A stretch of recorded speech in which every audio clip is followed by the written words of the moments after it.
الحمد للہ وکفا والصلاة والسلام علی عباده الذین اصطفى خصوصا علی افضلهم وخاتم النبیین محمد الامین وعلی آلہ وصحبہ اجمعین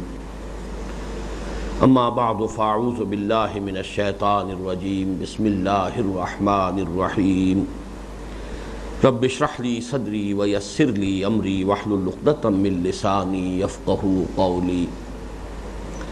اللہم ربنا الہمنا رشدنا واعذنا من شرور انفسنا اللہم ارنا الحق حقا وارزقنا اتباعہ وارنا الباطل باطلا وارزقنا اجتنابہ اللہم وفقنا لما تحب وترضى آمین یا رب العالمین۔ آج ہم اللہ کے نام سے مطالعہ قرآن حکیم کے جس منتخب نصاب کا سلسلے وار درس ان مجالس میں ہو رہا ہے اس کا 13واں درس اور اس کے حصہ سوم کا 4تھا درس ہے جس کا آغاز کر رہے ہیں۔ یہ درس سورہ بنی اسرائیل کے 2 رکوعوں پر مشتمل ہے جو 18 آیات پر مشتمل ہے، رکوع نمبر 3 اور رکوع نمبر 4۔ اس ضمن میں سب سے پہلے کچھ بنیادی باتیں نوٹ کر لیں۔ نمبر 1 یہ کہ ہمارے اس منتخب نصاب میں جو مضامین کی ترتیب ہے اس کے اعتبار سے ہم اس وقت کہاں ہیں۔ اس منتخب نصاب کا پہلا حصہ جس میں 4 اسباق شامل ہیں وہ جامع دروس ہیں جن میں انسان کی نجات اور فوز و فلاح کے شرائط کو جامعیت کے ساتھ بیان کیا گیا۔ سورۃ العصر ان میں پہلا درس ہے، پھر آیہ بر، پھر سورہ لقمان کا 2سرا رکوع، پھر حامیم السجدہ کی کچھ آیات۔ یہ چاروں مقامات نہایت جامع ہیں اس اعتبار سے کہ انسان کی فوز و فلاح اور اس کی کامیابی کے جو لوازم اور شرائط ہیں ان سب کا اختصار اور جامعیت کے ساتھ بیان ان چاروں مقامات پر موجود ہے۔ اس کے بعد حصہ دوم میں ایمان کے مباحث آئے، ایمان کی حقیقت کیا ہے، ایمان کی تفاصیل کیا ہیں، ایمان کن کن باتوں کے ماننے کا نام ہے، ایمان کی اقسام کیا ہیں، ایمان کی ترکیب سنتھسس کیا ہے، ایمان کیسے وجود میں آتا ہے۔ یہ مباحث ہیں کہ جن پر ہمارا اس منتخب نصاب کا حصہ دوم مشتمل تھا۔ اس کے بعد تیسرا حصہ جو ہے اس میں عمل صالح کی تشریح پر کچھ مقامات مشتمل ہیں۔ چنانچہ پہلا درس جو تھا وہ عمل صالح کے ضمن میں انفرادی شخصیت، انفرادی سیرت، انفرادی کردار، ایک مسلمان کا کردار کیسا ہونا چاہیے، اس کو بھی پھر ہم نے 2 حصوں میں منقسم کیا۔ ایک تو یہ کہ قرآن مجید کی روح سے تعمیر سیرت کے بنیادی جو لوازم ہیں وہ کیا ہیں، یا اساسات، تعمیر سیرت کی اساسات کیا ہیں۔ چنانچہ وہ پہلا درس تھا اس تیسرے حصے کا، اور وہ 2 مقامات پر مشتمل ہے، سورہ مومنون کی ابتدائی 11 آیات اور سورہ معارج کی ہم مضمون آیات۔ دوسرا سبق سورہ فرقان کے آخری رکوع پر مشتمل تھا۔ اس میں ایک نقشہ سامنے آتا ہے کہ بندہ مومن کی پوری طرح تعمیر شدہ شخصیت، یعنی دل آویز شخصیت، بندہ مومن کی شخصیت کے جو خد و خال ہونے چاہیے وہ ہے کہ جو سورہ فرقان کے آخری رکوع میں ہمارے سامنے آئے۔ یہ 2 دروس گویا کہ انفرادی سیرت، انفرادی کردار، انفرادی سطح پر عمل صالح کی تشریح اور تفسیر پر مشتمل تھے۔ اس سے آگے اب اجتماعیت کی طرف پہلا قدم تھا، عائلی زندگی، ایک مرد اور ایک عورت کے مابین رشتہ ازدواج قائم ہوتا ہے جس سے خاندان کی بنیاد پڑتی ہے۔ یہ گویا کہ انسانی تمدن اور انسانی اجتماعیت کا پہلا قدم ہے۔ اس عائلی زندگی کے ضمن میں کیا بنیادی ہدایات ہیں؟ اگرچہ اس پر ہمارے اس منتخب نصاب میں تو صرف سورہ تحریم شامل ہے، لیکن اس مرتبہ ہم نے کچھ اضافہ کیا اور خاندان کے استحکام کے لیے جو بنیادیں قرآن مجید نے ہمیں عطا فرمائی ہیں، سورہ نساء کی آیات کے حوالے سے، کچھ اور مقامات کے حوالے سے ہم نے ان پر تفصیلی گفتگو کی ہے۔ اب خاندان کے ادارے سے آگے ہم چلتے ہیں تو خاندان کے مجموعے کا نام، خاندانوں کے مجموعے کا نام معاشرہ ہے۔ اب جو معاشرتی زندگی کے ضمن میں قرآن کی ہدایات ہیں، در حقیقت یہ ہمارا جو 4تھا درس ہے یہ اس پر مشتمل ہے، اور اس میں ہم نے سورہ بنی اسرائیل کے یہ 2 رکوع شامل کیے ہیں، تیسرا اور 4تھا رکوع۔ اس ضمن میں اب پہلی بات یہ نوٹ کیجئے کہ معاشرہ کہتے کسے، اصل میں تو عشر کا لفظ آتا ہے 10 کے لیے، اور اسی مادے سے یہ لفظ جو ہے کثرت کے ساتھ قرآن مجید میں استعمال ہوا ہے، لیکن گویا کہ ایک مجموعہ، لوگوں کا مجموعہ، اسی لیے رشتہ داروں کے لیے عشیرہ کا لفظ آیا ہے قرآن مجید میں۔ وَأَنذِرْ عَشِيرَتَكَ الْأَقْرَبِينَ، حضور کو جو ابتدائی احکام دیے گئے ہیں سورہ شعراء کی آیت نمبر 14، اے نبی صلی اللہ علیہ وسلم آپ خبردار کیجئے اپنے قریبی عزیزوں کو، رشتہ داروں کو۔ تو عشیرہ کا لفظ آتا ہے قریبی رشتہ داروں کے لیے، چنانچہ یہی لفظ 2 مرتبہ آیا ہے سورہ توبہ کی آیت نمبر 24 میں بھی اور سورہ مجادلہ کی آیت نمبر 22 میں۔ بڑی مشہور آیت ہے جو ہمارے اندروس میں بار بار دہرائی گئی ہے، قُلْ إِنْ كَانَ آبَاؤُكُمْ وَأَبْنَاؤُكُمْ وَإِخْوَانُكُمْ وَأَزْوَاجُكُمْ وَعَشِيرَتُكُمْ وَأَمْوَالٌ اقْتَرَفْتُمُوهَا تِجَارَةٌ تَخْشَوْنَ كَسَادَهَا وَمَسَاكِنُ تَرْضَوْنَهَا أَحَبَّ إِلَيْكُم مِّنَ اللَّهِ وَرَسُولِهِ وَجِهَادٍ فِي سَبِيلِهِ فَتَرَبَّصُوا حَتَّىٰ يَأْتِيَ اللَّهُ بِأَمْرِهِ۔ معلوم ہوا کہ باپ، بیٹے، بھائی، بیویاں، اور پھر لفظ آیا عشیرتکم۔ یہ عشیرہ جو ہے یہی خاندان، یہی در حقیقت انسان کا کنبہ، خاندان، برادری۔ پھر سورہ مجادلے میں بھی آیا ہے، یہی لفظ آیا ہے اس کی آخری آیت میں، آیت نمبر 22 میں، کہ تم نہیں دیکھو گے ان لوگوں کو کہ جو واقعتاً اللہ پر اور یوم آخر پر ایمان رکھتے ہوں، یوادون من حاد اللہ ولو کان آباہم او ابناہم او اخوانہم او عشیرتہم، چاہے وہ ان کے بھائی ہوں، باپ ہوں، بیٹے ہوں یا رشتہ دار ہوں، لیکن تم نہیں دیکھو گے کہ جو لوگ بھی اللہ اور اس کے رسول سے دشمنی رکھتے ہوں، جو لوگ اللہ پر اور یوم آخر پر ایمان رکھتے ہوں، وہ ان کے ساتھ کوئی بھی قلبی رشتہ رکھے۔ پھر یہی لفظ سورہ نساء کی آیت نمبر 19 میں آیا ہے، وَعَاشِرُوهُنَّ بِالْمَعْرُوفِ۔ عاشروہن یہ در حقیقت باب مفاعلہ سے ہی لفظ بن گیا، معاشرت۔ معاشرت جو ہے وہ اس سے باب مفاعلہ ہے، یعنی مل جل کر رہنا۔ عاشروہن بالمعروف، عورتوں کے ساتھ معاشرت جو ہے حسن معاشرت کے ساتھ معاملہ کرو۔ گویا کہ جو خاندانی نظام ہے اس میں ہدایت دی جا رہی ہے کہ اگرچہ مرد کو قوامیت عطا کی گئی ہے، یہ وہی مقام ہے جس پر ہم گفتگو کر چکے ہیں، الرجال قوامون علی النساء، لیکن ایسا نہیں ہونا چاہیے کہ تمہاری اس قوامیت جو ہے اس سے استبداد وجود میں آئے اور اس سے ان پر کوئی جبر کیا جائے، ان کے حقوق تلف ہو جائیں، بلکہ عاشروہن بالمعروف، بھلائی کے ساتھ، نیکی کے ساتھ معاشرت، حسن معاشرت کا حکم دیا گیا۔ یہ جو معاشرت ہے اس کے بارے میں جان لیجئے کہ اس کے ضمن میں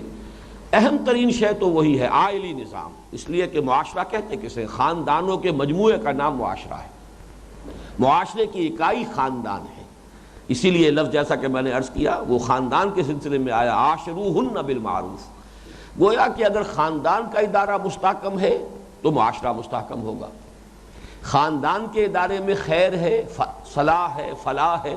پورے معاشرے کے اندر خیر اور صلاح اور فلاح جو ہے وہ اس کا ظہور ہو جائے گا۔ اگر خاندان میں فساد ہے، اس کی چولیں ڈھیلی ہے، تو ظاہر بات ہے کہ پورے معاشرے کی چولیں ڈھیلی ہو جائیں گی اور اس کے اندر فساد کا ظہور ہوگا۔ یہی وجہ ہے کہ ہم دیکھتے ہیں کہ قرآن مجید میں عائلی قوانین جو ہے ان کو بڑی تفصیل کے ساتھ بیان کیا گیا۔ سورہ بقرہ میں 2 رکوع مسلسل اسی مضمون پر گئے ہیں، پھر اس کے علاوہ سورہ نساء میں، پھر ایک پوری سورہ طلاق جو ہے اسی موضوع پر قرآن مجید میں ہے، اور بھی مختلف مقامات پر احکام آئے ہیں۔ تو معلوم ہوا کہ خاندان کے ادارے کو مستحکم رکھنے پر جتنا زور قرآن مجید میں دیا گیا ہے، جتنے تفصیلی قوانین، عائلی قوانین قرآن میں بیان ہوئے ہیں، اتنے کسی اور شعبہ زندگی سے متعلق قوانین کو اتنی تفصیل کے ساتھ بیان نہیں کیا گیا، اس لیے کہ وہی اصل اکائی ہے۔ خاندان کے اندر استحکام ہو اور صلاح ہو اور فلاح ہو تو پورے معاشرے کے اندر اس کا ظہور ہو جائے گا۔ البتہ اس سے آگے بڑھ کر ایک کانسیپٹ ہے کہ جو قرآن دے رہا ہے، جو اب ہمارے سامنے آئے گا، سوشل ایولز اور سوشل ویلیوز۔ وہ معاشرتی اقدار کون سی ہیں جن کو پروموٹ کرنا چاہیے، کن چیزوں کے اندر ان کو پھیلایا جائے، ان کے لیے ترغیب ہو، تشویق ہو، ان کو پروموٹ کیا جائے، اور وہ سوشل ایولز کون سے ہیں کہ جن کی ایریڈیکیشن مطلوب ہے، کہ ان کا سد بات کیا جائے، دور دور تک راستے روک دیے جائیں۔ تو معاشرے کی اصلاح در حقیقت ان 2 چیزوں پر مبنی ہے کہ سوشل ویلیوز، اعلیٰ جو معاشرتی قدریں ہیں ان کا شعور بھی ہو، ان کا احساس بھی ہو، ادراک بھی ہو، ان کو تقویت پہنچائی جائے، ان کو پروموٹ کیا جائے، اور سوشل ایونز کے بارے میں ذہن بالکل کلیئر ہو، اور اس کے بارے میں ہر امکانی حد تک کوشش کی جائے کہ ان کا سد باب کیا جائے، انہیں ریڈیکیٹ کیا جائے۔ تو در حقیقت اس مقام پر آپ دیکھیں گے کہ وہ معاشرتی اقدار، مثبت معاشرتی اقدار جن کو اسلام چاہتا ہے کہ فروغ دیا جائے، پروموٹ کیا جائے، وہ کون سی ہے، اور وہ سوشل ایولز کون سے ہیں جن کو قرآن یہ چاہتا ہے کہ ان کا استیصال کیا جائے، ان کو ایریڈیکیٹ کیا جائے، ان سے معاشرے کو پاک کیا جائے۔ دوسری بات اس میں یہ جان لیجئے کہ یہ جو انسانی اجتماعیات کا یہ مرحلہ ہے، معاشرہ، در حقیقت جو تمدن کا ارتقاء ہوا ہے تدریجاً، تو نبی اکرم صلی اللہ علیہ وسلم کی بعثت سے قبل تک، یا یوں کہیے کہ چونکہ آپ سے پہلے جو اصل میں جو جس کو شریعت کہا جائے وہ حضرت موسیٰ علیہ السلام کی ہے، اس لیے کہ حضرت موسیٰ علیہ السلام کے بعد جو بنی اسرائیل کے انبیاء آئے ہیں، جن میں کہ آخری نبی اور رسول حضرت عیسیٰ علیہ السلام ہیں، وہ در حقیقت اسی شریعت موسوی ہی کی تنفیذ کے لیے اور اسی کو لوگوں میں عام کرنے کے لیے، ورنہ شریعت جو ہے وہ تو شریعت موسوی ہی تھی خود حضور صلی اللہ علیہ وسلم کے زمانے تک۔ شریعت محمدی نے آ کر ریپلیس کیا ہے شریعت موسوی کو۔ اللہ تعالیٰ ان دونوں پر درود بھی بھیجے اور اللہ تعالیٰ کی رحمتیں ہوں علیہم الصلاۃ والسلام وصلی اللہ علیہ وسلم۔ عرض یہ کرنا ہے کہ حضرت موسیٰ علیہ السلام کے زمانے تک ابھی تمدن کا ارتقاء اس سطح تک نہیں آیا تھا جس سے آج کل کے زمانے میں ہم کہتے ہیں ریاست کا تصور یا کوئی بڑی ایمپائرز کا تصور، بلکہ ابھی صرف معاشرے کا ایک تصور تھا، اور اس معاشرے میں کیا خیر مطلوب ہے، اس معاشرے میں کن برائیوں کو دور کرنا مقصود ہے، اسی حد تک ہدایات تھیں کہ جو اس وقت تک دی گئی ہیں۔ اس اعتبار سے آپ نوٹ کریں گے کہ قرآن مجید میں جو ملی زندگی اور پھر قومی زندگی اور ریاستی زندگی کی سطح پر جو تعلیمات دی گئی ہیں وہ اگلے درس میں آئیں گی سورہ حجرات میں۔ یہاں در حقیقت وہ مقام ہے کہ جو معاشرتی زندگی تک کی ہدایات پر مشتمل ہے، اور ہمیں سابقہ انبیاء کی تعلیمات میں یہیں تک بات نظر آتی ہے، اس لیے کہ ابھی ان کے زمانے میں تمدن کا ارتقاء اس سے آگے گیا ہی نہیں تھا۔ اسی اعتبار سے یہ بات نوٹ کر لیجئے کہ ان دو رکوعوں میں جو احکام آ رہے ہیں، اور یہ احکام دونوں طرح کے ہیں، اوامر بھی ہیں، نواہی بھی ہیں، ڈوز بھی ہیں، ڈونٹس بھی ہیں، یہ کرو یہ لازم ہے، یہ واجب ہے، اور یہ ہرگز نہ کرو، اس سے اپنے آپ کو بچاؤ۔ تو یہ ڈوز اینڈ ڈونٹس، یہ اوامر اور نواہی جو آ رہے ہیں اس مقام پر، اس کے بارے میں حضرت عبداللہ ابن عباس جو حبر الامہ کہلاتے ہیں رضی اللہ تعالی عنہما، حضرت عبداللہ ابن عباس کا قول یہ ہے کہ یہ جو تورات کے احکام 10 تھے، 10 کمانڈمنٹس، در حقیقت اس مقام پر سورہ بنی اسرائیل میں انہی کا خلاصہ ہے جو قرآن مجید نے دے دیا ہے۔ یہ ہے گویا کہ قرآن مجید میں جو اب آگے کی تعلیمات آ رہی ہیں ان کے اعتبار سے یہ گویا کہ تمہید ہے، اور اس میں آخری جو ہدایات تھیں جو تورات کی تھی وہ اس میں شامل کر لی گئی۔ اب اس سے آگے کا معاملہ جو ہے وہ گویا کہ ایکسکلوسیو ہے، وہ شریعت محمدی اور قرآن مجید کی جو تکمیلی ہدایت ہے وہ اس سے متعلق ہے۔ تو یہ در حقیقت جو احکام 10 ہیں تورات کے 10 کمانڈمنٹس، ہم یوں کہہ سکتے ہیں کہ یہ ان کا قرآنک ورشن ہے۔ اس اعتبار سے اس سے پہلے جو ہے ہم دیکھیں گے سورہ بنی اسرائیل کے ان 2 رکوعوں میں اور 18 آیات میں جو احکام آئے ہیں، قرآن مجید میں 3 اور مقامات ایسے ہیں کہ جن پر بہت ہی اختصار کے ساتھ ان کا ذکر موجود ہے۔ چنانچہ سورہ بقرہ کی آیت نمبر 83، یہ بعد میں ان کی تلاوت بھی کروں گا، اور ترجمہ جب ہم کریں گے ان آیات کا تو تقابل کے لیے میں چاہوں گا کہ ان مقامات کا بھی ہم ایک سرسری طور پر جو ہے جائزہ لے لیں۔ سورہ بقرہ کی آیت نمبر 83، سورہ نساء کی آیت نمبر 36 اور وہاں سے لے کر 38 تک، پھر سورہ انعام میں ہم دیکھتے ہیں کہ پورا ایک رکوع ہے، اس میں 4 آیات ہیں لیکن 4 آیات طویل ہیں۔ جو ان 2 رکوعوں میں تعلیمات آ رہی ہیں وہ ان ایک رکوع کے اندر موجود ہیں۔ گویا کہ ان 2 رکوعوں میں جو ہمارے سامنے قرآن مجید کی تعلیمات آئیں گی، اگر ان کا ایک خلاصہ دیکھنا ہو ایک آیت میں، وہ سورہ بقرہ کی آیت نمبر 83 ہے۔ ذرا مزید تفصیل دیکھنی ہو وہ سورہ نساء کی 3 آیات کے اندر، اور زیادہ تفصیل چاہیے ہو تو وہ سورہ انعام کے پورا رکوع ہے، 19واں رکوع، اس کے اندر، اور پھر اگر اس کی مزید جو تشریح ہے وہ ہے کہ جو اس مقام پر ہے۔ تو ہمارے تو اس منتخب نصاب میں اصلاً تو ہم جو اس کو ٹیکسٹ کی حیثیت سے پڑھیں گے وہ تو یہی 2 رکوع ہیں، لیکن حوالے کے لیے میں نے کہا ہے، اور بعد میں ہم ایک ان کی تلاوت بھی کر لیں گے تاکہ وہ اصول پھر واضح ہو جائے کہ قرآن مجید کی یہ شان ہے کہ القرآن یفسر بعضہ بعضا، قرآن مجید کا ایک حصہ دوسرے حصے کی تفسیر کرتا ہے، یہ کتابم متشابہن ہے، کتابا متشابہا مثانیہ، یہ ایک ایسی کتاب ہے جس کے مضامین ایک دوسرے سے مشابہ بھی ہیں، دہرا دہرا کر بھی آتے ہیں، اور اس کا ایک خاص اسلوب یہ ہے جو سورہ ہود کے آغاز میں بیان کیا گیا کہ کتاب احکمت آیاتہ ثم فصلت من لدن حکیم خبیر، یہ ایک ایسی کتاب ہے جس کی آیات بڑی محکم بھی ہے، بہت گاڑھی، بہت ہی پختہ، بہت پروفاؤنڈ، پھر ان کی تفصیل بھی موجود ہے۔ کتاب احکمت آیاتہ ثم فصلت من لدن حکیم خبیر، تو اس کی بھی ایک مثال ہمارے سامنے آ جائے گی۔ سورہ بنی اسرائیل کے اعتبار سے ذرا ایک بات اور نوٹ کر لیجئے تمہیداً، کہ سورہ بنی اسرائیل میں اس کی ابتدا میں اور اختتام پر بنی اسرائیل کی تاریخ کا تذکرہ موجود ہے۔ پہلا رکوع جو ہے اس میں ان کی تاریخ کے 4 ادوار کا ذکر موجود ہے، پھر آخری رکوع میں حضرت موسیٰ علیہ السلام کی بعثت اور پھر ان کا مصر سے نکلنا اور ان کا نجات پانا فرعون کے ظلم سے، اور پھر ایک اور بھی ہے فَإِذَا جَاءَ وَعْدُ الْآخِرَةِ جِئْنَا بِكُمْ لَفِيفًا، یہ قیامت سے قبل جو ہے ان کا ایک نقشہ ہوگا کہ ان کو سمیٹ کر کسی ایک جگہ پر جمع کر دیا جائے گا، جس کی کہ اس وقت ہمارے سامنے عملی تعبیر موجود ہے کہ پوری دنیا سے جو اسرائیلی ہیں، یہودی ہیں، وہ گویا کہ کھچ کھچ کر جیسے جھاڑو پھیر کر کہیں کوڑے کرکٹ کو کسی جگہ جمع کر دیا جاتا ہے، ایسا انہیں اسرائیل میں جمع کیا جا رہا ہے، اس لیے کہ وہی ان کا پھر اجتماعی مدفن بنے گا، وہی ان کا اجتماعی قبرستان بنے گا۔ حضرت مسیح علیہ السلام کے نزول کے بعد جن حالات کی خبر دی گئی ہے احادیث صحیحہ میں، تو گویا کہ اسی سورہ مبارکہ کے یہ اس درمیان میں تیسرے اور چوتھے رکوع میں یہ 10 کمانڈمنٹس جو ہیں، یہ گویا کہ ان کا ورشن ہے، یہ احکام 10 کا جو ہمارے سامنے آ گیا ہے۔ اب آئیے کہ ہم ان آیات کی تلاوت کر لیں اور ان کا ایک رواں ترجمہ کر لیں تاکہ ہمیں اندازہ ہو جائے کہ کیا کیا مضامین ان آیات میں ہمارے سامنے آ رہے ہیں۔ اعوذ باللہ من الشیطان الرجیم، بسم اللہ الرحمن الرحیم، ادھر ذرا اس کو فوکس کرنا۔ وَقَضَىٰ رَبُّكَ أَلَّا تَعْبُدُوا إِلَّا إِيَّاهُ وَبِالْوَالِدَيْنِ إِحْسَانًا، تیرے رب نے فیصلہ کر دیا ہے کہ مت بندگی کرو کسی کے اس کے سوا، اور والدین کے ساتھ حسن سلوک کرو۔ اما یبلغن عندک الکبر، اگر پہنچ ہی جائیں تیرے پاس بڑھاپے کی عمر کو، احدہما او کلاہما، ان میں سے کوئی ایک یا وہ دونوں، فلا تقل لہما اف، تو ان دونوں سے اف تک نہ کہو، ولا تنہرہما، اور ان دونوں کو جھڑکو مت، وَقُلْ لَهُمَا قَوْلًا كَرِيمًا، اور بات کرو ان سے ادب کے ساتھ، احترام کے ساتھ، نرمی کے ساتھ، شائستگی کے ساتھ۔ وَاخْفِضْ لَهُمَا جَنَاحَ الذُّلِّ مِنَ الرَّحْمَةِ،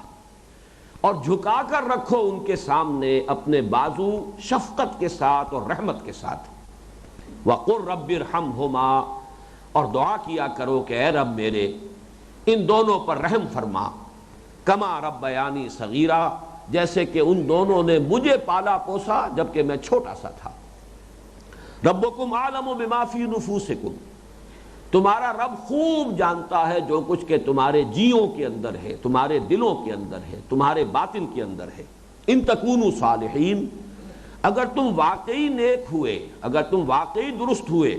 فإنہ کان للأوابین غفورا، تو یقیناً وہ یعنی اللہ جو رجوع کرنے والے ہیں ان کو بخشنے والا ہے، ان کو معاف فرمانے والا ہے، ان سے درگزر فرمانے والا ہے۔ وَآتِ ذَا الْقُرْبَى حَقَّهُ، اور قرابت داروں کو ادا کرو ان کا حق، والمسکین، اور مساکین کو، وابن السبیل، اور مسافر کو، ولا تبذر تبذیرا، اور مت اڑاؤ اپنی دولت فضول خرچیوں میں۔ ان المبذرین کانوا اخوان الشیاطین، یقیناً مال کو فضول خرچ کرنے والے، فضول خرچیوں میں اڑانے والے شیطانوں کے بھائی ہیں۔ وَكَانَ الشَّيْطَانُ لِرَبِّهِ كَفُورًا، اور شیطان اپنے رب کا بہت ہی ناشکرا اور نافرمان ہے۔ وَإِمَّا تُعْرِضَنَّ عَنْهُمُ ابْتِغَاءَ رَحْمَةٍ مِّن رَّبِّكَ تَرْجُوهَا، اور اگر تمہیں اعراض کرنا ہی پڑ جائے ان سے مراد جو بھی مانگنے والے ہیں، قرابت دار ہیں، مسکین ہیں، اگر ان سے اعراض کرنا پڑ جائے اس وجہ سے، ابتغاء یہ مفعول لہو ہے، بس سبب اس کے ابتغاء رحمت من ربک کا کہ تم خود امیدوار ہو اپنے رب کی رحمت کے، یہ گویا کہ اشارہ، کنایہ، استعارہ ہے کہ اگر تم خود تنگ دست ہو، تمہارا خود حال جو ہے وہ ایسا نہیں ہے کہ مدد کر سکو، اس وجہ سے تم خود اللہ کی رحمت کے امیدوار ہو، اس بنا پر اگر تمہیں اعراض کرنا ہی پڑ جائے فَقُلْ لَهُمْ قَوْلًا مَيْسُورًا، تو ان سے بات کہو نرمی کی، وَلَا تَجْعَلْ يَدَكَ مَغْلُولَةً إِلَىٰ عُنُقِكَ، اور مت کر لو اپنے ہاتھوں کو بندھا ہوا اپنے گردنوں کے ساتھ، وَلَا تَبْسُطْهَا كُلَّ الْبَسْطِ، اور نہ ہی کھول دو انہیں کل کا کل کھول دینا، فَتَقْعُدَ مَلُومًا مَحْسُورًا، کہ پھر تمہیں بیٹھ رہنا پڑے ملامت زدہ ہو کر اور ہارے ہوئے تھکے ہوئے بے ہمت ہو کر۔ ان ربک یبسط الرزق لمن یشاء ویقدر، یقیناً تمہارا رب ہی ہے کہ جو کھولتا ہے رزق کو جس کے لیے چاہتا ہے اور تنگ کر دیتا ہے یعنی جس کے لیے چاہتا ہے۔ انہ کان بعبادہ خبیرا بصیرا، یقیناً وہ اپنے بندوں کے حالات سے باخبر بھی ہے اور ان کو دیکھ بھی رہا ہے۔ ولا تقتلوا اولادکم خشیۃ املاق، اور مت قتل کرو اپنی اولاد کو تنگ دستی کے خوف کے باعث،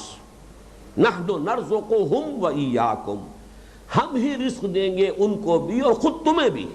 ان قتلہم کان خطئا کبیرا، یقیناً ان کا قتل کر دینا بہت بڑی خطا ہے، بڑی نادانی ہے۔ ولا تقربوا الزنا، اور زنا کے تو قریب تک مت جاؤ، اس کے قریب تک مت پھٹکو، انہ کان فاحشہ، یقیناً وہ بہت ہی بے حیائی کا کام ہے، وساء سبیلا، اور بہت برا راستہ ہے۔ ولا تقتلوا النفس التي حرم اللہ الا بالحق، اور مت قتل کرو اس جان کو جسے اللہ نے محترم ٹھہرایا ہے مگر حق کے ساتھ،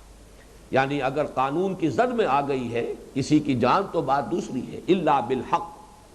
ومن قتل مظلوما، اور جسے قتل کر دیا جائے ناحق ظلم کے ساتھ، فقد جعلنا لولیہ سلطانا، تو ہم نے اختیار عطا کر دیا ہے اس کے وارث کو، فلا یسرف فی القتل، تو وہ بھی قتل میں حد سے تجاوز نہ کرے،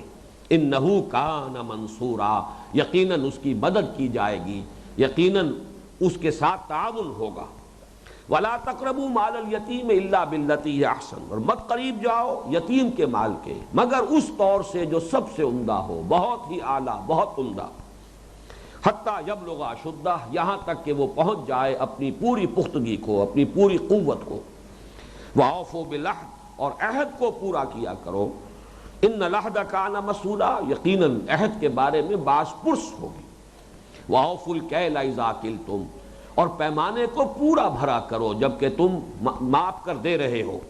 وَوَزِنُوا بِالْقِسْطَاسِ الْمُسْتَقِيمِ، اور وزن کیا کرو سیدھی ترازو کے ساتھ، سیدھی ڈنڈی کے ساتھ۔ ذَلِكَ خَيْرٌ وَأَحْسَنُ تَأْوِيلًا، یہی بہتر بھی ہے اور انجام کار کے اعتبار سے مفید تر بھی۔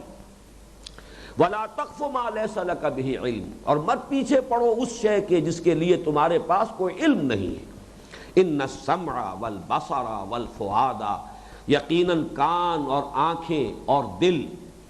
کل ذالک کان عنہ مسئول، کل اولئک کان عنہ مسئولا، ان میں سے ہر شے کے بارے میں باز پرس ہوگی، ان میں سے ہر ایک کے بارے میں سوال کیا جائے گا۔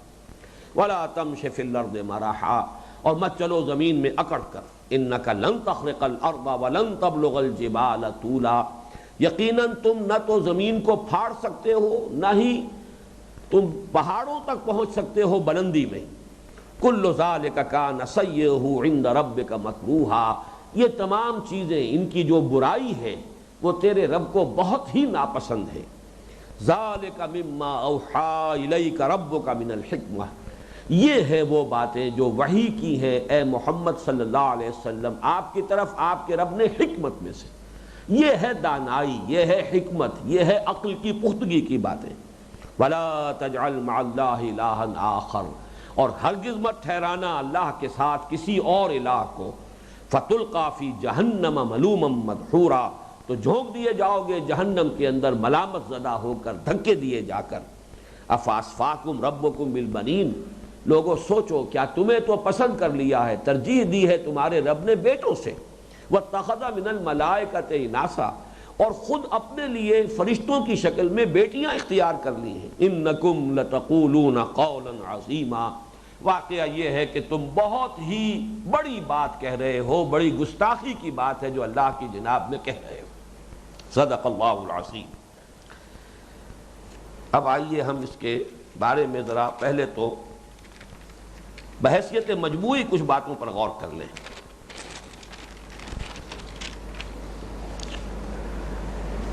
اور اس میں اب ہمیں تقابل بھی کرنا ہے۔ پہلی بات جو ہم یہاں پر نوٹ کریں گے وہ یہ ہے کہ اس کے اول و آخر توحید و شرک کا بیان ہے۔ وَقَضَىٰ رَبُّكَ أَلَّا تَعْبُدُوا إِلَّا إِيَّاهُ، بات یہاں سے شروع ہوئی اور ختم ہوئی وَلَا تَجْعَلْ مَعَ اللَّهِ إِلَٰهًا آخَرَ فَتُلْقَىٰ فِي جَهَنَّمَ مَلُومًا مَدْحُورًا أَفَأَصْفَاكُمْ رَبُّكُمْ بِالْبَنِينَ وَاتَّخَذَ مِنَ الْمَلَائِكَةِ إِنَاثًا إِنَّكُمْ لَتَقُولُونَ قَوْلًا عَظِيمًا، بلکہ اس کی پہلی جو آیت ہے وَقَضَىٰ رَبُّكَ أَلَّا تَعْبُدُوا إِلَّا إِيَّاهُ، اس سے متصلاً قبل دوسرے رکوع کی جو آخری آیت ہے وہ بھی اسی موضوع کی ہے وَلَا تَجْعَلْ مَعَ اللَّهِ إِلَٰهًا آخَرَ، اللہ کے ساتھ کسی اور کو الہ نہ ٹھہراؤ۔ لیکن یہ رکوع جو شروع ہوا ہے ہمارے اس درس کی پہلی آیت ہے وَقَضَىٰ رَبُّكَ أَلَّا تَعْبُدُوا إِلَّا إِيَّاهُ۔ اب یہاں پہ جو بات نوٹ کرنے کی ہے وہ یہ ہے کہ جیسے انفرادی شخصیت کی تعمیر کے ضمن میں جو دونوں مقامات ہم نے دیکھے، وہاں اول و آخر نماز کا ذکر تھا، ابتدا بھی ذکر، ابتدا میں بھی نماز کا، اختتام بھی نماز پر، جیسے کہ قد افلح المؤمنون الذین هم فی صلاتهم خاشعون، اور پھر آخر میں والذین هم علی صلواتهم یحافظون۔ معلوم ہوا کہ اول و آخر یہ ہے نماز، انفرادی سیرت و کردار کی تعمیر کی جو اساسات ہیں ان کے ضمن میں نماز کی جو اہمیت ہے، وہی جو پورا نظام ہے اجتماعی، معاشرتی نظام سے لے کر اب ریاستی سطح تک، در حقیقت توحید ہے اس کے لیے اول و آخر۔ پورا جو ہماری اجتماعی اقدار ہے وہ بھی در حقیقت توحید کے برگوبار ہے۔ پورا جو ہمارا اجتماعی نظام ہے، جیسے کہ آپ کو معلوم ہے کہ سیاست میں اہم ترین مسئلہ کیا ہے؟ حاکمیت، اور توحید کی کرولری کیا ہے؟ ان الحکم الا للہ، حکومت کا حق صرف اللہ کو حاصل ہے، حاکم مطلق صرف اللہ ہے، سروری زیبا فقط اس ذات بے ہمتا کو ہے، حکمراں ہے ایک وہی، باقی بتانے آخری۔ اسی طرح معاشری سطح پر، معاشرتی سطح پر انسانوں کی برابری، پیدائشی طور پر کوئی انسان بڑا نہیں، کوئی چھوٹا نہیں، کوئی گھٹیا نہیں، کوئی بڑھیا نہیں، کوئی اعلیٰ نہیں، کوئی ادنا نہیں، یہ بھی در حقیقت ایک ہی اللہ کی پیدا کردہ مخلوق ہے، اس اعتبار سے تمام انسان مساوی ہیں۔ یا ایھا الناس انا خلقناکم من ذکر و انثی، اے لوگو ہم نے تمہیں پیدا کیا ہے، خالق ہم ہیں تمہارے سب کے، اور ایک مرد اور ایک عورت سے پیدا کیا، وحدت آدم اور وحدت الہ، گویا کہ اس کی بنیاد پر پوری نوع انسانی جو ہے وہ پیدائشی اعتبار سے برابر ہے، کوئی اعلیٰ نہیں، کوئی ادنا نہیں، کوئی بڑھیا نہیں، کوئی گھٹیا نہیں۔ اسی طریقے سے جو ہمارا پورا معاشی نظام ہے اسلام کا، اس میں ملکیت کا تصور، مالک حقیقی صرف اللہ، بندہ مومن امین حق مالک است، بندہ مومن تو در حقیقت امین ہے، ملکیت تامہ وہ صرف اللہ کے لیے، جیسے حاکمیت مطلقہ صرف اللہ کے لیے، سروری زیبا فقط اس ذات بے ہمتا کو ہے، حکمراں ہے ایک وہی، باقی بتانے آخری، چاہے وہ ایک فرد ہو اور چاہے وہ پوری قوم ہو، چاہے وہ پوری نوع انسانی ہو، انسانی حاکمیت کا تصور شرک ہے۔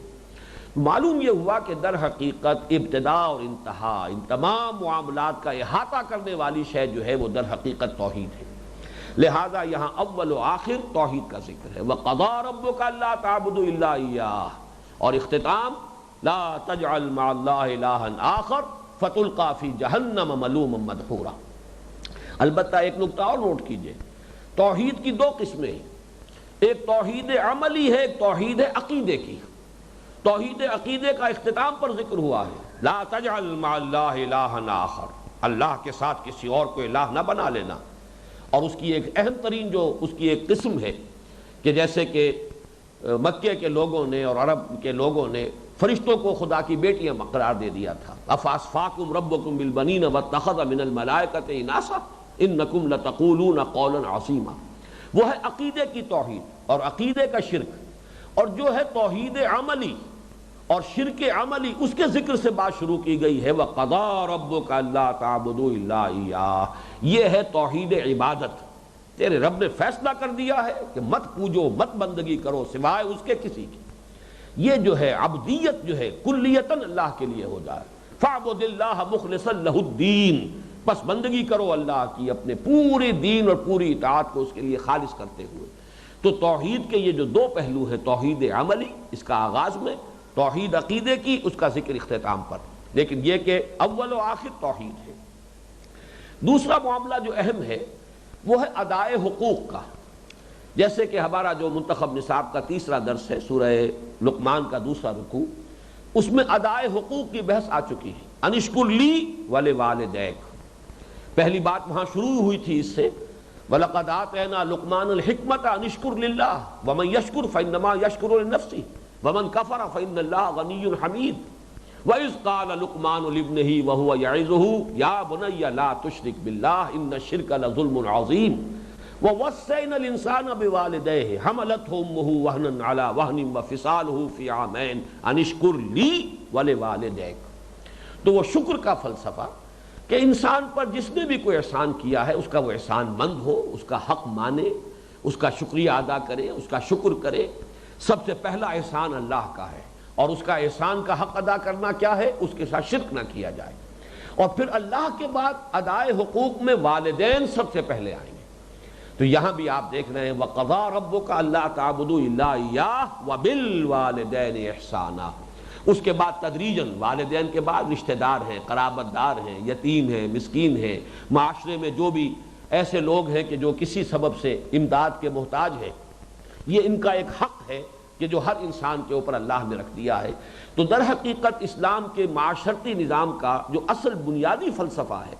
وہ شکر اور ادائے حقوق، اور اس کے اعتبار سے اگر آپ نوٹ کریں گے تو یہ حکمت کا جو مضمون آیا ہے، چنانچہ اس ابھی ہم نے جو ترجمہ کیا ہے ذالک مما اوحی الیک ربک من الحکمہ، یہ ہیں وہ باتیں اے محمد صلی اللہ علیہ وسلم جو آپ کے رب نے آپ کی جانب وحی کی ہیں از قسم حکمت۔ اور یہی لفظ ہے کہ جس سے سورہ لقمان کے دوسرے رکوع کا آغاز ہوا وَلَقَدْ آتَيْنَا لُقْمَانَ الْحِكْمَةَ أَنِ اشْكُرْ لِلَّهِ۔ تو ان دونوں مقامات کے مابین بھی ایک مشابہت ہے، مناسبت ہے، کتاباً متشابہاً مثانیہ، اس کے تقابلی مطالعے سے بھی ہمیں بہت کچھ رہنمائی ملے گی۔ اسی طریقے سے سورہ لقمان کے اس رکوع میں آخری بات آئی تھی وَلَا تُصَعِّرْ خَدَّكَ لِلنَّاسِ وَلَا تَمْشِ فِي الْأَرْضِ مَرَحًا، غرور نہ ہو، تکبر نہ ہو، گردن میں خم نہ ہو، کج کلاہی نہ ہو، لوگوں سے اپنی جو ہے وہ رخ کو پھیرا نہ ہوا ہو، بلکہ لوگوں کی طرف کشادہ روئی کے ساتھ انسان ان سے مخاطب ہو۔ وَلَا تُصَعِّرْ خَدَّكَ لِلنَّاسِ وَلَا تَمْشِ فِي الْأَرْضِ مَرَحًا، یہاں بھی آپ نے دیکھا آخری بات یہی ہے وَلَا تَمْشِ فِي الْأَرْضِ مَرَحًا إِنَّكَ لَن تَخْرِقَ الْأَرْضَ وَلَن تَبْلُغَ الْجِبَالَ طُولًا، اس لیے کہ اس کے بعد تو پھر وہی توحید کا بیان آیا ہے۔ تو یہ بھی گویا کہ ہمارے اس رکوع میں اس درس میں بھی مشابہت ہے سورہ لقمان کے دوسرے رکوع پر مشتمل جو تیسرا درس ہے منتخب نصاب کا۔ ایک آپ نے نوٹ کیا ہوگا مشابہت کا معاملہ، سورہ لقمان کا جو آخری رکوع ہے اس میں 3 گناہ آئے تھے سب سے بڑے، والذین لا يدعون مع اللہ الہا آخر ولا يقتلون النفس التي حرم اللہ الا بالحق ولا يزنون ومن يفعل ذلك يلقى اثاما۔ دیکھیں گے کہ یہی 3 چیزیں جو ہیں وہ یہاں پر بھی آ رہی ہیں۔ قتل نفس کا ذکر بہت شد و مد کے ساتھ آیا، قتل ناحق، اور یہ کہ زنا ولا تقربوا الزنا، اس کے تو قریب تک مت پھٹکو۔ اس کے لیے میں بعد میں عرض کروں گا جب تفصیلاً گفتگو ہوگی کہ اسلام کے معاشرتی نظام میں اس کو گویا کہ ایک بہت بڑے ہدف کی حیثیت سے، ایک بڑے آبجیکٹو کی حیثیت سے سامنے رکھا گیا ہے، سد باب زنا کا، اور اس کے لیے یہ کہ دور دور تک رکاوٹیں کھڑی کی جائیں، جو بھی اس کے دواعی ہو سکتے ہیں، داعیات ہو سکتے ہیں، محرکات ہو سکتے ہیں، ان کا سد باب کیا جائے تاکہ اس کے قریب تک بھی انسان نہ جائے۔ یہ در حقیقت گویا کہ آبجیکٹیوز ہیں، آبجیکٹیو پرنسپلز ہیں اسلامی معاشرت کے، اور اسی پر مبنی ہے سطر کے احکام اور حجاب کے احکام اور سیگریگیشن کے احکام کے جو تفصیل کے ساتھ آئے ہیں قرآن مجید میں بھی احادیث میں بھی۔ تو اس اعتبار سے ایک تو ہمارے منتخب نصاب کے حوالے سے یہ سورہ لقمان کا دوسرا رکوع اور سورہ فرقان کے آخری رکوع کے ساتھ اس کی مشابہت موجود ہے۔ اب ذرا میں چاہتا ہوں کہ ترجمہ کر لیجئے ان آیات کا بھی جن کا میں نے حوالہ دیا ہے کہ یہ جو مضمون یہاں آیا ہے 18 آیات میں 2 رکوعوں میں، وہ قرآن مجید میں دوسرے مقامات پر کہاں کہاں آیا ہے۔ اب یہ سورہ بقرہ کی میں آپ کو 83ویں آیت پڑھ کر سنا رہا ہوں۔ وَإِذْ أَخَذْنَا مِيثَاقَ بَنِي إِسْرَائِيلَ لَا تَعْبُدُوا إِلَّا اللَّهَ وَبِالْوَالِدَيْنِ إِحْسَانًا وَذِي الْقُرْبَى وَالْيَتَامَى وَالْمَسَاكِينِ وَقُولُوا لِلنَّاسِ حُسْنًا وَأَقِيمُوا الصَّلَاةَ وَآتُوا الزَّكَاةَ ثُمَّ تَوَلَّيْتُمْ إِلَّا قَلِيلًا مِنْكُمْ وَأَنْتُمْ مُعْرِضُونَ۔ یہاں پر بھی دیکھیے ایک آیت کے اندر یہی گویا کہ نقشہ ہے، نٹ شیل میں خلاصہ یہی ہے۔ اور یاد رکھو کہ جب کہ اللہ نے عہد لیا تھا بنی اسرائیل سے کن کن باتوں کا، لا تعبدون الا اللہ، نہیں بندگی کرو گے اللہ کے سوا کسی کی، وبالوالدین احسانا، اور والدین کے ساتھ حسن سلوک، وذی القربى اور قرابت داروں کے ساتھ، والیتامی اور یتیموں کے ساتھ، والمساکین اور مسکینوں کے ساتھ، وقولوا للناس حسنا اور لوگوں کے ساتھ اچھی بات کہو گے، واقیموا الصلاۃ وآتوا الزکاۃ اور نماز قائم کرو اور زکوٰۃ ادا کرو۔ یہاں پر چونکہ انفاق کا تذکرہ آیا تفصیل کے ساتھ، وہاں جو ہے لفظ زکوٰۃ ہی کے اندر اس کو سمو دیا گیا ہے۔ یہ گویا کہ دین کی تعلیمات کی بنیادیں رہی ہیں ہمیشہ سے، بنی اسرائیل سے جو عہد لیا گیا تھا وہ یہ تھا۔ اسی طرح آپ دیکھیے سورہ نساء کی آیات ہیں، آیات 36، 37، 38۔ وَاعْبُدُوا اللَّهَ وَلَا تُشْرِكُوا بِهِ شَيْئًا وَبِالْوَالِدَيْنِ إِحْسَانًا، اللہ کی بندگی کرو، اس کے ساتھ کسی کو شریک نہ ٹھہراؤ، اور والدین کے ساتھ حسن سلوک، وَبِذِي الْقُرْبَى وَالْيَتَامَى وَالْمَسَاكِينِ وَالْجَارِ ذِي الْقُرْبَى وَالْجَارِ الْجُنُبِ وَالصَّاحِبِ بِالْجَنبِ وَابْنِ السَّبِيلِ وَمَا مَلَكَتْ أَيْمَانُكُمْ، اور اسی طرح حسن سلوک کرو اپنے قرابت داروں کے ساتھ اور یتیموں کے ساتھ اور مساکین کے ساتھ، اور اس پڑوسی سے جو تمہارا قرابت دار بھی ہے، اور وہ پڑوسی بھی کہ جو اجنبی ہے جس سے کوئی تمہاری قرابت داری نہیں ہے، اور وہ بھی کہ جو تمہارا پہلو میں ساتھی بن جائے، کہیں سفر کر رہے ہو تو سفر میں ساتھی ہے، بس میں جا رہے ہو تو برابر کی سیٹ پر بیٹھا ہے۔ یہ جو گویا کہ پڑوس کے یہ حقوق ہیں، یہ عارضی پڑوس جو ہے اس کی بنا پر بھی حسن سلوک کا وہ شخص مستحق ہو جاتا ہے۔ وابن السبیل اور مسافر کے ساتھ حسن سلوک، وما ملکت ایمانکم اور جو تمہارے غلام ہوں، تمہاری کنیزیں ہوں، ان کے ساتھ حسن سلوک۔ ان اللہ لا یحب من کان مختالا فخورا، اور دیکھو اللہ تعالیٰ کو بالکل پسند نہیں ہے وہ لوگ جو شیخی خورے ہوں، فخر کرنے والے ہوں، اکڑنے والے ہوں۔ الذین یبخلون ویامرون الناس بالبخل، جو بخل سے کام لیتے ہیں خود بھی اور لوگوں کو بھی مشورہ دیتے ہیں بخل کا۔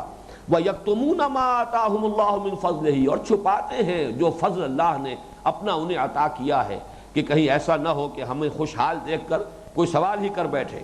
وَأَعْتَدْنَا لِلْكَافِرِينَ عَذَابًا مُهِينًا، اور ایسے ناشکروں کے لیے تو ہم نے بہت ہی اہانت آمیز رسوا کن عذاب فراہم کیا ہے۔ وَالَّذِينَ يُنْفِقُونَ أَمْوَالَهُمْ رِئَاءَ النَّاسِ وَلَا يُؤْمِنُونَ بِاللَّهِ وَلَا بِالْيَوْمِ الْآخِرِ وَمَنْ يَكُنِ الشَّيْطَانُ لَهُ قَرِينًا فَسَاءَ قَرِينًا، اور وہ لوگ کہ جو خرچ کرتے ہیں مال لوگوں کو دکھاوے کے لیے، اس مقام پر آیا وَلَا تُبَذِّرْ تَبْذِيرًا، فضول خرچی میں پیسہ نہ اڑاؤ، یہاں پہ اسی کا تذکرہ ہو رہا ہے۔ وہ لوگ جو خرچ کرتے ہیں مال لوگوں کو دکھاوے کے لیے، ریاکاری میں، یا تو نیکی کر رہے ہیں ریاکاری کی، اور یا یہ کہ اپنی دولت کی نمو اور دولت کا جو ہے مظاہرہ مقصود ہے۔ وَلَا يُؤْمِنُونَ بِاللَّهِ وَلَا بِالْيَوْمِ الْآخِرِ، اور جو یہ طرز عمل اختیار کرتے ہیں گویا کہ وہ اللہ اور یوم آخر پر ایمان نہیں رکھتے۔ وَمَنْ يَكُنِ الشَّيْطَانُ لَهُ قَرِينًا فَسَاءَ قَرِينًا، اور جس کا ساتھی شیطان بن گیا ہو تو وہ تو بہت ہی برا ساتھی ہے۔ دیکھیے یہاں جو فرمایا تھا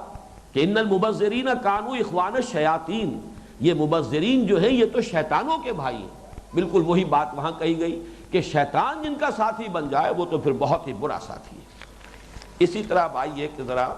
جو قریب ترین آتا ہے اس مقام کے قرآن مجید میں سورہ انعام کا جو رکوع ہے 19واں، قُلْ تَعَالَوْا أَتْلُ مَا حَرَّمَ رَبُّكُمْ عَلَيْكُمْ، لوگو آؤ۔ سورہ انعام میں بڑی تفصیلی بحث آئی ہے کہ تم نے کیا ڈھکوسلے جو ہیں خود بنا لیے ہیں، فلاں چیز حرام، فلاں چیز حرام، فلاں حیوان جو ہے، فلاں جانور، فلاں اونٹ جو ہے اس کا گوشت نہیں کھا سکتے، مرد کھا سکتے ہیں، عورتیں نہیں کھا سکتی، وغیرہ وغیرہ۔ یہ تم نے جو ایک شریعت من گھڑت بنا لی ہے، یہ نہیں ہے اللہ کی دین کی اصل تعلیم۔ اصل تعلیم کیا ہے؟ آؤ میں تمہیں بتاؤں۔ قُلْ تَعَالَوْا أَتْلُ مَا حَرَّمَ رَبُّكُمْ عَلَيْكُمْ، لوگو آؤ میں تمہیں بتاؤں، سناؤں کیا چیزیں حرام اور محترم ٹھہرائی ہیں تم پر تمہارے رب نے۔ اب یہاں سے گنتی کیجئے۔ اللہ تشرکوا بہ شیئا، پہلی بات یہ کہ اس کے ساتھ کسی چیز کو شریک نہ کرو۔ وبالوالدین احسانا، اور والدین کے ساتھ حسن سلوک۔ ولا تقتلوا اولادکم من املاق، اور مت قتل کرو اپنی اولاد کو تنگ دستی کے باعث، نحن نرزقکم وایاہم، ہم تمہیں بھی رزق دیں گے اور انہیں بھی دیں گے، ولا تقربوا الفواحش ما ظہر منها وما بطن، اور مت قریب پھٹکو بے حیائی کے کاموں کے، چاہے وہ بالکل کھلم کھلا ہو اور چاہے وہ خفیہ طور پر ہو، ولا تقتلوا النفس التي حرم اللہ الا بالحق، اور مت قتل کرو اس جان کو جسے اللہ نے محترم ٹھہرایا ہے مگر حق کے ساتھ،